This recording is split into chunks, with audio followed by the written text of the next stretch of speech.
अस्सलाम वालेकुम। ये वीडियो एंड तक जरूर देखना, जितना हो सके शेयर करना, क्योंकि आज आम लोग सवाल पूछेंगे। ये आम लोगों के सवाल है जो रोज सुबह उठकर सिर्फ इतना सोचते हैं, आज घर कैसे चलेगा। सवाल नंबर 1, जिंदगी वर्सेस सिस्टम। उनकी उम्र 40 साल से ज्यादा है।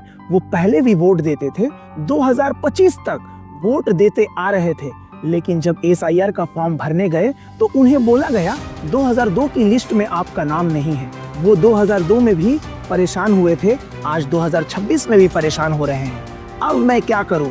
अपना घर चलाऊं, रोजमर्रा की भाग दौड़ संभालूं, या हर साल मैं नया फॉर्म, नई हेयरिंग, नया प्रूफ दिखाता रहूं?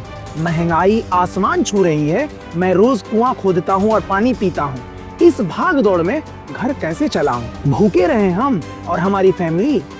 सवाल number 2, press conference versus ground reality. Press conference में कहा गया किसी भी रिश्तेदार से लिंक दिखा दो, काम हो जाएगा, लेकिन ग्राउंड रियलिटी क्या थी ये हम सब जानते हैं। BLO के मोबाइल ऐप में सिर्फ 4 ऑप्शंस थे, फादर, मदर, ग्रैंडफादर, ग्रैंडमदर, तो बाकी रिश्तेदार सिर्फ बोलने के लिए थे।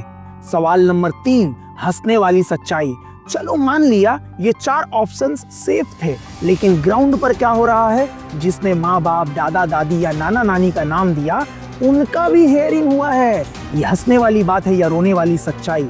सोचिए जरा। सवाल नंबर 4, ड्राफ्ट रोल का सच। कहा गया जिसका नाम ड्राफ्ट रोल में आ गया वो सेफ है, लेकिन हमने देखा ड्राफ्ट रोल के बाद भी कभी लॉजिकल डिस्क्रिपेंसीज, कभी स्पेलिंग मिस्टेक, कभी 6 चिल्ड्रन का सवाल। बस हेयरिंग होनी चाहिए, लोग परेशान होने चाहिए। और एक सीधा सवाल, जिस लिस्ट के हिसाब से स्पेलिंग चेक कर रहे हो वो लिस्ट आम आदमी ने बनाई थी? नहीं, सच ये है वोटर कार्ड आप बनाते हो, डॉक्यूमेंट्स आप रिसीव करते हो। अगर स्पेलिंग गलत है तो गलत आम आदमी कैसे हुआ? सवाल नंबर 5, SIR का असल मुद्दा। आपने खुद कहा था कोई एलिजिबल वोटर छूटना नहीं चाहिए, कोई रॉन्ग वोटर इंक्लूड नहीं होना चाहिए। यही मुद्दा था ना SIR का। सवाल नंबर 6, तो फिर ये सब क्यों? अगर मुद्दा एलिजिबिलिटी का था तो ग्राउंड पर क्या हो रहा है? स्पेलिंग चेक, कितने बच्चे हैं, माइनर करेक्शंस। अरे भाई, ये काम बाद में भी तो हो सकता था। नोटिफिकेशन निकालकर फॉर्म 8 भरवा लिया जाता, लेकिन आप क्या कर रहे हो? लोगों को कतार अंदर कतार खड़े करके डॉक्यूमेंट्स लेकर उनका तमाशा बना रहे हो। सवाल नंबर 7, ऑर्डर का कंफ्यूजन। BLO को मैक्सिमम ऑर्डर्स WhatsApp पर मिले, प्रॉपर रिटेन नोटिफिकेशन क्लियर नहीं था, और फिर भी आम आदमी से हर चीज लिखित मांगी जा रही है। यहाँ तक कि हर 1-2 घंटे में ऑर्डर्स बदलते रहते हैं। ग्राउंड स्टाफ भी कंफ्यूज है, आम आदमी भी परेशान है।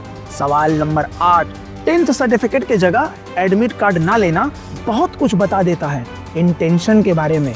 फिर जब सुप्रीम कोर्ट से ऑर्डर आया तब जाकर रूल बदला गया, लेकिन हर बार सुप्रीम कोर्ट तक पहुंचना आम आदमी के लिए आसान नहीं होता। ये बात सिस्टम को खुद समझनी चाहिए थी। सवाल नंबर 9, वर्कलोड की सच्चाई।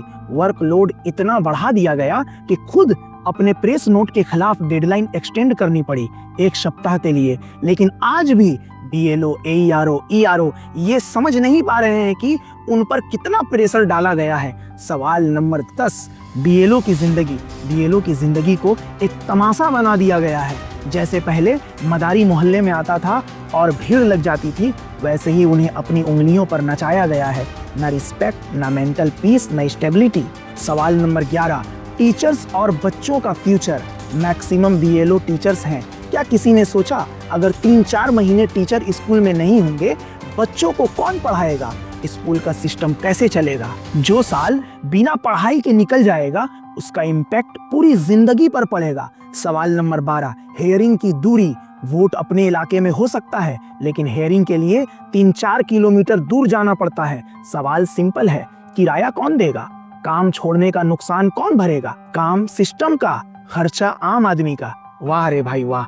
सवाल नंबर 13, रिसिप्ट का ड्रामा। हेयरिंग के बाद बहुत लोगों को रिसिप्ट ही नहीं मिली।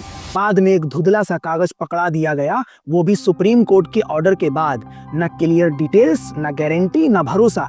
कुछ दिन बाद शायद उसकी इंक भी गायब हो जाएगी। वाह रे सिस्टम वाह। सवाल नंबर 14, आम लोग थक चुके हैं। आम लोग अब ये मान चुके हैं हमें इसी तरह परेशान किया जाएगा और असली मुद्दों से भटका दिया जाएगा। अब लोग बस ये देख रहे हैं इसके बाद नया क्या आता है। सवाल नंबर 15, आखिरी गुजारिश। आम लोगों का कहना है अगर आप कुछ अच्छा नहीं कर रहे हो तो कम से कम चैन से जीने दो। कभी डॉक्यूमेंट्स के नाम पे, कभी नोटबंदी के नाम पे, कभी जीएसटी के नाम पे, कभी कोविड और लॉकडाउन के नाम पे, कभी एनआरसी, कभी यूजीसी, कभी वक्फ बिल के नाम पे, कभी 3 तलाक के नाम पे, तो कभी लव जिहाद के नाम पे, कभी हिंदू और मुस्लिम, कभी किसी मुल्क के नाम पे, कभी वंदे मातरम के नाम पे। हर बार असल मुद्दे से भटका दिया जाता है आप लोगों को। ये बात समझना होगा। आम लोगों के सवाल, आखिरी बात, बस हर बार कुछ ना कुछ ऐसा होता है ताकि आम लोग पेपर वर्क, वेरिफिकेशन, हेयरिंग में ही उलझे रहें। और इसका नतीजा क्या होता है?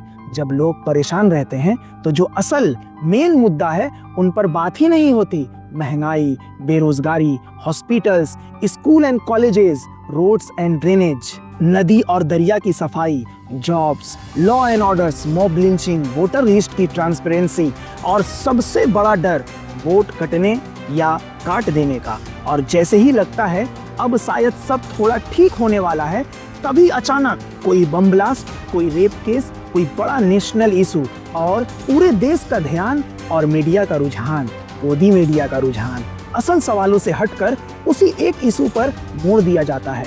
इसलिए ये सिर्फ एक सवाल नहीं है, ये हर उस आदमी का सवाल है जो रोज सुबह उठकर सिर्फ इतना चाहता है, हम गलत हैं तो बताओ, लेकिन बिना वजह परेशान मत करो। जय हो मूवी में एक डायलॉग था, याद आ गया है, आम आदमी सोता हुआ शेर होता है, उंगली मत करो, जाग गया तो चीर फाड़ कर रख देगा। अगर आपको ये वीडियो अच्छा लगा और लगा कि मैंने सच कहा है तो प्लीज शेयर करें। मैं ज़िया सर, जय हिंद, खुदा हाफिज।